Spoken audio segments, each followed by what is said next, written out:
You are listening to the In Between Sales Calls podcast with Derek Shebby, episode 5. Hi, everyone. Today's episode is going to be all about cold calling. So are you thinking, I need to prospect, but I just don't know how to start? I mean, you're feeling nervous. You got the butterflies going. You know this is your job. You have to get it done, but it's just not happening. Well, if that's the case for you, then this sales habit today is going to be amazing because I'm going to walk you through how to get ready to prospect now. Here's a quick news flash. All salespeople get nervous when prospecting. I'm serious. Even the very best.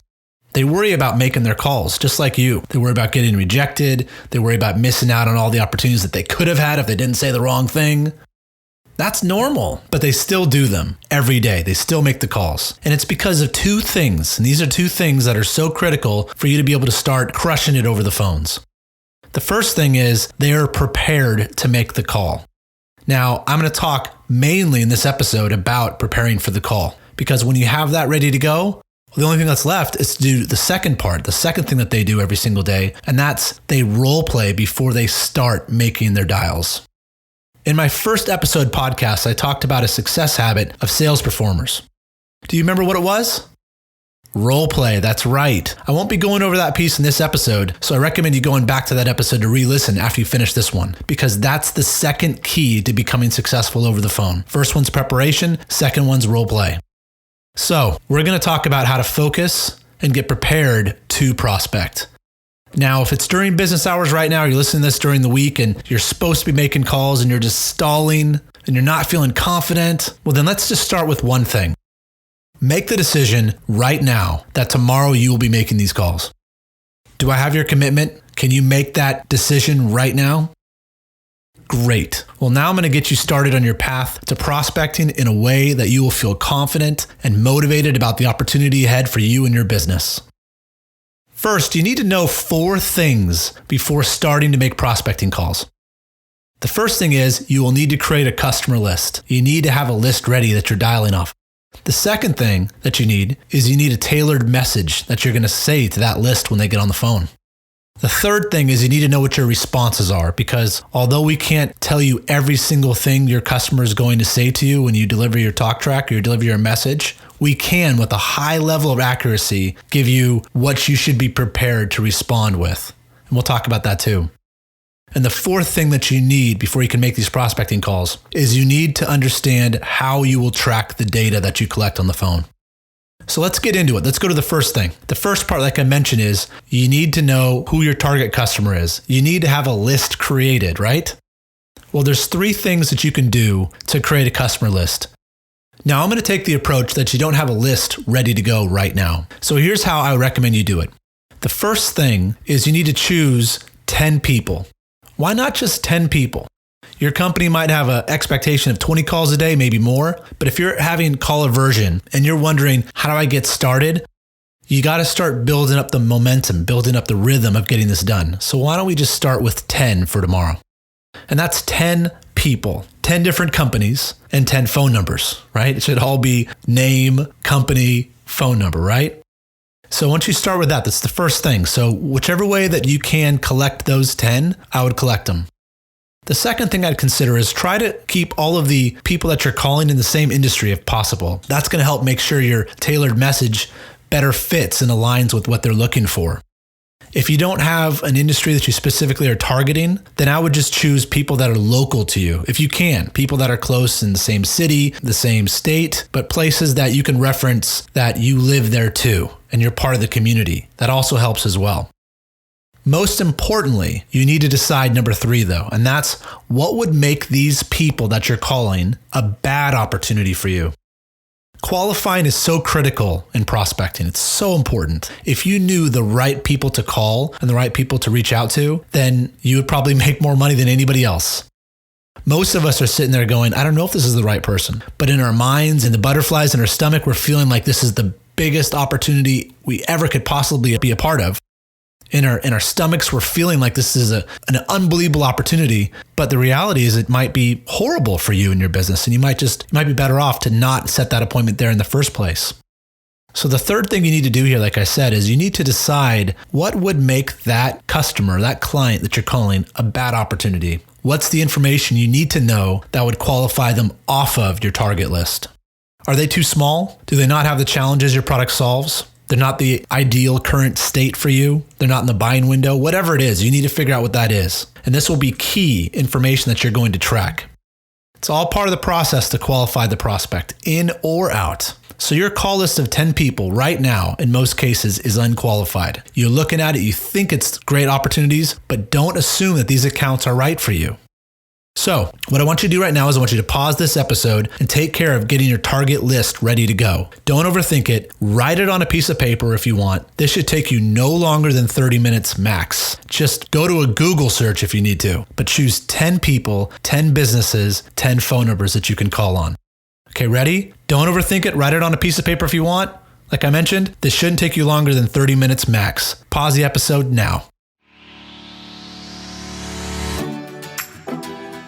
Okay, we're back. Now let's talk about the second thing that we need. And that is we need to prepare what the message is going to be for your customer. What is the talk track?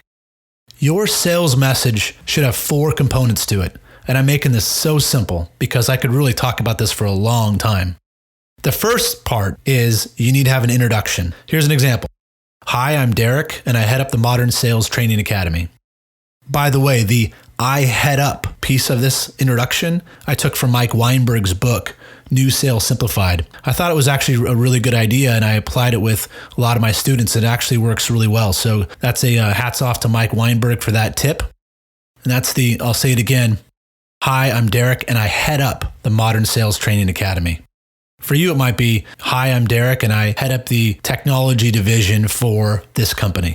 Something like that. When you're saying I head up, it brings a lot more authority to what you're saying. So the first part, number 1, is your introduction.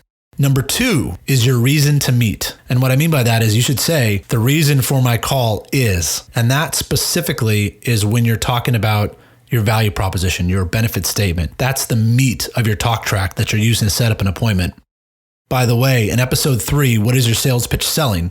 I spent some time talking about how to craft your benefit statement. So if you need extra help there, I recommend going back to that episode. The third thing you need to do to craft your message is you need your ask. So the first thing is your information. Second thing is your reason to meet. Third thing is your ask. So what I mean by this is you are now, after you give this benefit statement, you introduce yourself. Now you're asking your client to do something. Now, in episode 3 as well, I recommend setting up a time to meet, whether it's over the phone or in person, whatever works for you in your business. But I recommend you're setting up a time to meet and you have information, insight to share with them. But this is your ask. Whatever it is that you're looking for your business, this is when you'd say something like, I'd like to set up a brief visit to share information that could help you, blah, blah, blah, blah, blah, whatever you want to say. But that's number 3, your ask. And number 4 is your options. And that's, are you available on Tuesday at 10 o'clock or Wednesday at 2 o'clock? Which day works better for you? So the 4 components of creating your sales message are these again: your introduction, your reason to meet, your ask, and your options. So a quick reminder on your benefit statement, which I cover more in episode 3, like I said. Some quick tips on your benefit statement, which I cover this a lot more in episode 3. The first thing is your message tailored towards the 3 objectives of your customer? Remember, those things were, how do they make more money? How do they grow their business? How do they improve the lives of their employees? The second thing here is, how does your solution help them with their objectives? This is going to help you tailor your benefit statement to them because you should be talking about improving their world, right? And the third thing is, what is your ask? What is your method of engagement? I really recommend, like I mentioned earlier, that you choose something where it's an education piece that you're giving them. You're helping them with something on this meeting. It's a no obligation. The third tip that I have for your benefit statement is, what is your ask? I know I just mentioned this a second ago, but this is important. What are you trying to set up an appointment for? Are you trying to set up an appointment to sell them something? Or are you trying to set up an appointment to educate them on something? I really would think about this deeply about what makes the most sense for you and your business, because this is something that can make a big difference on how many appointments you end up setting. Now, don't overthink your script. It's never going to work for all of your customers. And don't think that if it doesn't work the first time, that it's not going to work the second time or the third time. Don't overthink it. You need to make sure you're confident in your delivery of it and it sounds natural. And you can improve that by role playing. Remember episode 1, The Secret Habit of Top Sales Performers? Again, check that out if you want to learn how to do that right. Okay, now it's time to pause this again and make sure your script is prepared. Look, write it down on a piece of paper if you want. Don't overthink it. This should take you no more than 30 minutes max. So pause this episode and come back as soon as you're done. All right, let's move on to part 3, where we prepare for your responses. Don't expect the call to go perfect. In fact, it's unrealistic for you to assume you're going to get an appointment after 10 tries. I mean, you could, but don't beat yourself up if that doesn't happen. Now, even though they won't say yes right away, we do know what they will say with a crazy high level of accuracy. Your success on the call will be 100% determined on how you respond. Focus on being these 4 things. You want to be confident with your response. You want to be polite. You want to be professional. You want to be human. Focus on those sort of things no matter what happens to you. You should write down whatever your clients say to you on the call because you might not be prepared for everything. And when you write something down that you haven't heard before, you can then prepare your response for whatever that was the next time it happens. It's also a good way for you to evaluate what did you say in your benefit statement that elicited that response. That sort of thing is critical for you to improve over the phones and get better ratios. Here are the things that will come up on the call, guaranteed. The first question that you're going to get is, what does your company do? Who are you? I go through how to respond to this question specifically in episode 4, which is It's So Easy, My 4-year-old Could Do It. So go back to that one if you want to figure out how to respond here. The second thing you're going to get is, I'm not interested. The third thing is, I'm too busy, or some sort of being too busy to meet with you or to talk to you more. The fourth thing you're going to hear is, send me some information. The fifth thing you're going to hear is, we're good, we're all set, we already have a vendor that handles that for us. This is a really good place to start. Now I want you to decide how you will handle these objections. Come up with a response for each, and don't overthink it. Remember, no matter what you say, you want to be confident with your response. You want to be polite, professional, human. If you come across like that, you'll find that most of these objections are just knee-jerk reactions. They're just reflex responses, to use Jeb Blount's messaging. Remember, if you focus on being those 4 things, confident, polite, professional, and human, that's what makes you get past these objections. Those things. You can have the best script ever, but by being real with the customer, that's when they see you as another human being and you're going to get through it. Sure, there's things that you can use for talk tracks inside of objection handling, but I want you to start with whatever feels the most comfortable to you with what you'd respond to these 5 things and just go from there. Don't overthink it. Okay, it's time to pause this once more and write down your responses on a piece of paper. That's fine. This should take you 30 minutes max. Okay, ready? Pause the episode. Now, the fourth and final piece for preparation is to determine how you will track your data. You must be prepared to evaluate your performance and celebrate your wins. How can you track this information? Well, don't overthink it. Start with the piece of paper. You have 10 calls you need to make tomorrow, right? How many of those calls did you get a decision maker to pick up? Maybe you should start tallying that. How many of those calls did you leave a voicemail? Tally that. How many of those calls did you set up an appointment? Tally that. How many of those calls did you get an objection? Same thing. Tally it down. What were the objections? What other qualifying information where you qualified them either in or out did you collect on those calls? Write it down. That's a good place to start. You want to make sure you're not trying to boil the ocean and get all of these things done before you make a call. Just get enough to start. The more you do, the better it will be if you're using a CRM to capture the data. Think of prospecting like going to the gym. You need to make it a habit.